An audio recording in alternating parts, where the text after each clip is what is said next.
People walking in my hallway. June 2001.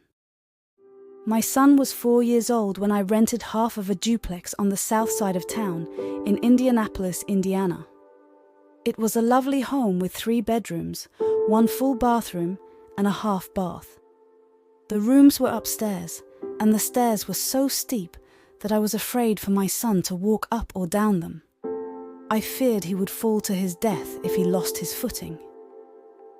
It also had a basement, which I didn't like. I never went down there because it was dreadfully eerie. One night, I was turning off all the lights downstairs. The stairwell was somewhat dark, but not too dark to the point where you couldn't see. When I turned to the stairway, I saw a little child sitting on the steps. Thinking it was my son, I said, "Go upstairs. I'll be up there shortly." I turned away for only a few seconds to make sure all the lights were off, and when I looked back at the stairs, the child was gone. What the hell did I see? I said to myself. I would have heard my son going up the stairs. When I called for my son, he responded, "I'm upstairs in my room." What? I internally screamed. 3 months passed, and a friend needed a place to stay. So, I allowed her to stay with us. One night, she asked me, "Do you know your son sleepwalks?" Having no clue, I replied, "No." "He came into my room and went to the corner," she told me. "He looked like he needed to use the bathroom, so I took him to the bathroom and then laid him back down in his room." "Oh, okay," I said, then thanked her.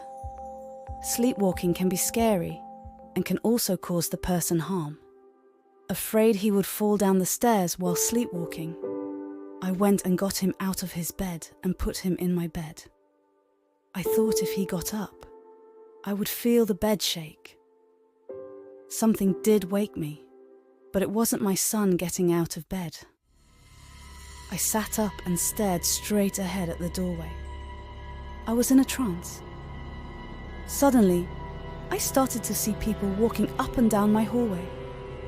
There were many of them. As I stared at them, I thought to myself, where are all these people coming from? As I continued looking on, I noticed they weren't actually walking in the hallway. Wherever they were was being projected into that dark space. They were walking as if they were tired, and their expressions were sad. The people were all races, shapes, and sizes, but one woman's image was so clear to me. She was a white woman wearing a light green polka-dot dress, and she had her hair in a bun. She looked like she was from the 1800s era or so, I would assume. As I looked on, someone from the other side saw me and tried to touch me, as if they wanted to know if I was a real person. There appeared to be a force field between us, because when they reached out to try to touch me, I saw the imprint from their baby finger to the first finger. That's when I cried out, "The blood of Jesus!"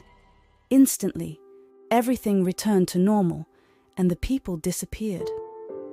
Although shaken by what I had just witnessed, I laid down to go back to sleep in peace. This vision was clear, and there were so many people. They didn't have burnt holes in their clothes, nor were they dirty. It was like when you are in a courtroom and waiting on the verdict, not knowing what's going to happen. No one was talking to one another. They just looked in a daze. If there is a holding place, and I'm not saying there is such a place, I believe that was it. Give your life to Christ so you will not end up in that place of darkness and despair. It's much better to be with Christ, where there is light, peace, and the Son of God. In the next life, we will talk to one another, fellowship, and have a new body. I'm looking forward to that day. I'm going to go all over the world, sit with the animals, and play with them. It will be a glorious day. Have you experienced a time when something has happened to you, but it's hard to explain it? How were you able to process it? What did you do to protect yourself?